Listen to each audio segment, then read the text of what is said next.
जय श्री राम मित्रों। आज की रामायण की कहानी में आप सुनेंगे राम सेतु में गिलहरी का योगदान। मित्रों, माता सीता का हरण होने के बाद भगवान राम को लंका तक पहुंचने के लिए उनकी वानर सेना जंगल को लंका से जोड़ने के लिए समुद्र के ऊपर पुल बनाने के काम में लग जाती है।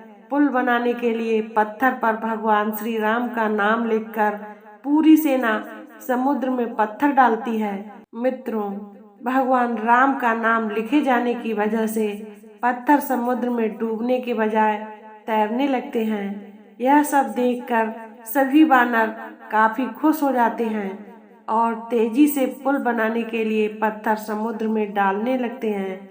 भगवान राम पुल बनाने के लिए अपनी सेना के उत्साह, समर्पण और जुनून को देखकर काफी खुश होते हैं। उस वक्त वहां एक गिलहरी भी आ जाती है जो मुंह में कंकड़ उठाकर नदी में डाल रही थी।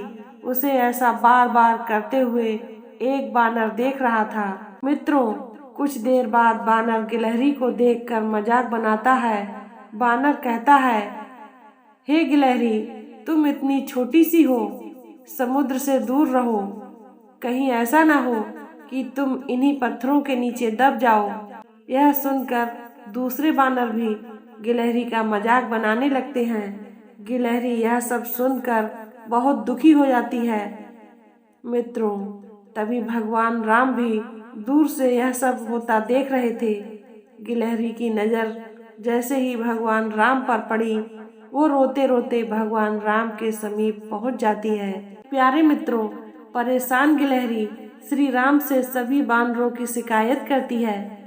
तब भगवान राम खड़े होते हैं और बानर सेना को दिखाते हैं कि गिलहरी ने जिन कंकड़ों व छोटे पत्थरों को फेंका था, वो कैसे बड़े पत्थरों को एक दूसरे से जोड़ने का काम कर रहे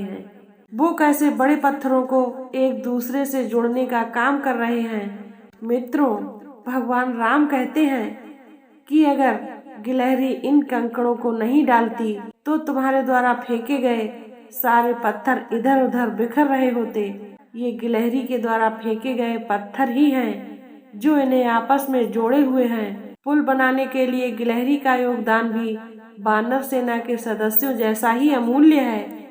मित्रों, इतना सब कहकर भगवान राम बड़े ही प्यार से गिलहरी को अपने हाथों से उठा लेते हैं। फिर गिलहरी के कार्य की सराहना करते हुए श्री राम उसकी पीठ पर बड़े ही प्यार से हाथ फेरने लगते हैं।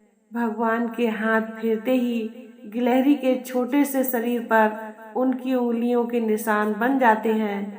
तब से ही माना जाता है कि गिलहरियों के शरीर पर मौजूद सफेद धारियां हैं कुछ और नहीं बल्कि भगवान श्री राम की उंगलियों के निशान के रूप में मौजूद उनका आशीर्वाद है। प्यारे मित्रों, इस कहानी से हमें ये सीख मिलती है कि दूसरों के कार्य का मजाक नहीं बनाना चाहिए। कार्य में किसी भी तरह का योगदान महत्वपूर्ण होता है। साथ ही दूसरों द्वारा मजाक बनाए जाने के बावजूद आपको अपना आत्मविश्वास नहीं खोना चाहिए। मित्रों, आपको ये छोटी सी कहानी राम सेतु में गिलहरी का योगदान कैसी लगी, कमेंट में जरूर बताएं। आपका कीमती समय देने के लिए और वीडियो को पूरा देखने के लिए बहुत बहुत धन्यवाद।